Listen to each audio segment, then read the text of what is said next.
PlayerUnknown's Battlegrounds has taken PC gaming by storm. It's even pushed many of us to upgrade or build our own gaming PC. But what specs should you have, and what kind of graphic settings and frame rates should you expect? Here's a quick graphic settings guide with some performance tips.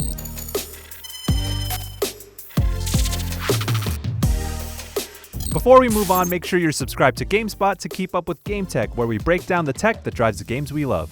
PlayerUnknown's Battlegrounds, or PUBG, sets a pretty low bar to clear by today's standards in terms of minimum specs. While it uses Unreal Engine 4, it only requires an Intel Core i3-4340 or the old AMD FX 6300 for a CPU, and for the GPU, either a GTX 660 or a Radeon HD 7850, both of which have 2GB of video RAM. Of course, you'd want more juice than that. So, as we did with our video on the Destiny 2 PC beta's graphics and performance, we tested out what we could get out of an older mid-range system. We have an Intel Core i5-3570K, an MSI GTX 970, and 8GB of RAM, some fairly modest specs. Now keep in mind that PUBG is still an early access title, and updates, patches, and drivers will continually change performance across different systems, and even add new graphical effects. Alright, let's take a look at the graphic settings. We're given some straightforward options, but PUBG has garnered plenty of PC newcomers, and some may be new to these terms. And there are some important distinctions to be made, since these settings can significantly affect how the game is played. First off, we're going with the standard resolution of 1080p throughout this video.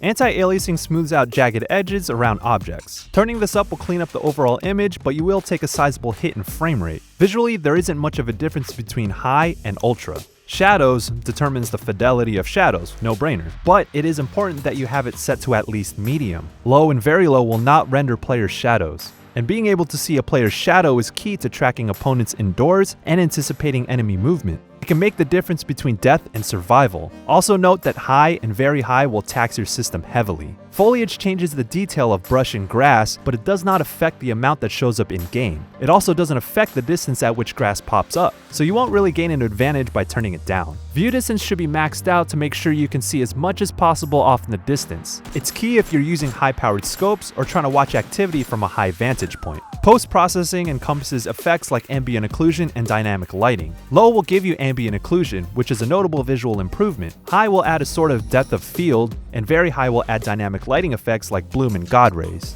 Effects determines the number of particle used when rendering visual effects like gunfire and explosions. The more, the better, but your system will take a performance hit when fire and explosions fill up the screen.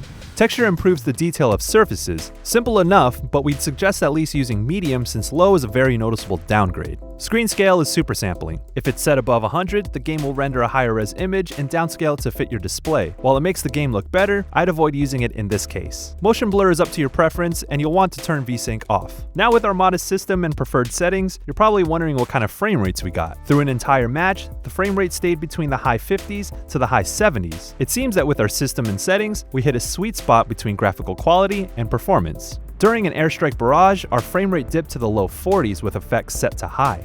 Bringing it down to medium helped us stay in the high 40s. The 60-second warm-up before a match starts is a good indication of a worst-case scenario when it comes to performance. So if your system can handle that with a playable frame rate, around 40 FPS, you should be able to enjoy this game smoothly. If you watched our video on the cheap gaming PC we built, we tested it in PUBG. With a quad-core AMD Ryzen 3 CPU and a GTX 1050 at 1080p with medium settings, we roughly got high 30s to low 50s. Higher-end systems equipped with either the RX Vega cards or a GTX 1070 and up, you'd still want to take into consideration how shadows and anti-aliasing impact your frame rate, especially if you have a high refresh rate monitor or want to do 4K. Again, PUBG is still in early access and will go through changes and optimizations. There's still occasional random hitches and stutters, and quirks to how textures load and how effects are rendered.